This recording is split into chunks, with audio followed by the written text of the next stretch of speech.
ലോക്സഭാ തെരഞ്ഞെടുപ്പിനായി കേരളത്തിൽ 12 സീറ്റുകളിലെ സ്ഥാനാർത്ഥികളെ പ്രഖ്യാപിച്ച് ബിജെപി ദേശീയ നേതൃത്വം മിക്ക മണ്ഡലങ്ങളിലും എൽഡിഎഫിന്റെയും യുഡിഎഫിന്റെയും സ്ഥാനാർത്ഥി നിർണയം കൂടി പൂർത്തിയായതോടെ സംസ്ഥാനം ഇനി പ്രചാരണ ചൂടിലേക്ക് നീങ്ങുകയാണ്. തിരുവനന്തപുരത്ത് നിന്നും എസ് ശാലിനി തയ്യാറാക്കിയ റിപ്പോർട്ട് കാണാം.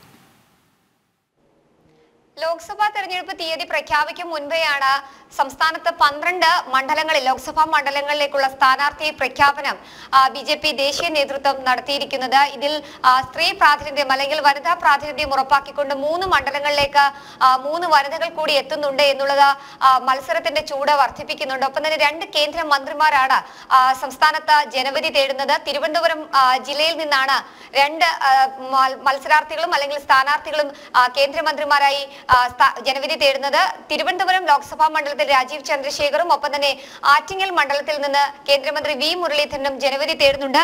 മറ്റ് പ്രധാന മണ്ഡലങ്ങൾ പരിശോധിക്കുകയാണെങ്കിൽ പത്തനംതിട്ടയിൽ അനിൽ കെ ആന്റണി, ആലപ്പുഴയിൽ ശോഭാ സുരേന്ദ്രൻ മത്സരിക്കുന്നുണ്ട്.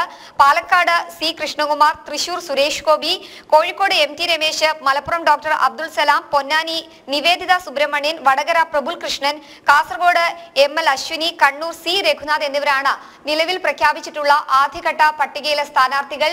ലോക്സഭാ തെരഞ്ഞെടുപ്പിന്റെ തീയതി പ്രഖ്യാപിക്കും മുൻപ് തന്നെ സ്ഥാനാർത്ഥികളും പ്രവർത്തകരും ഒക്കെ തന്നെ പ്രചരണ ചൂടിലേക്ക് നീങ്ങിക്കഴിഞ്ഞിട്ടുണ്ട്. പ്രത്യേകിച്ച് പ്രധാനമന്ത്രി നരേന്ദ്രമോദിയുടെ വികസന നേട്ടങ്ങൾ, ഒപ്പം തന്നെ സംസ്ഥാനത്തുണ്ടായിട്ടുള്ള ഭരണത്തിലുണ്ടായിരിക്കുന്ന അഴിമതികൾ, ഇടത് വലത് മുന്നണികളുടെ അഴിമതിയും കെടുകാര്യസ്ഥതയും ഒക്കെ തന്നെ ഈ തെരഞ്ഞെടുപ്പിൽ ചർച്ചയാകുമെന്നതിൽ സംശയമില്ല. എന്തായാലും നാളെ മുതൽ തന്നെ ശക്തമായൊരു പോരാട്ടത്തിനും മത്സരത്തിനുമാകും ഈ മണ്ഡലങ്ങളൊക്കെ തന്നെ വേദിയാവുക.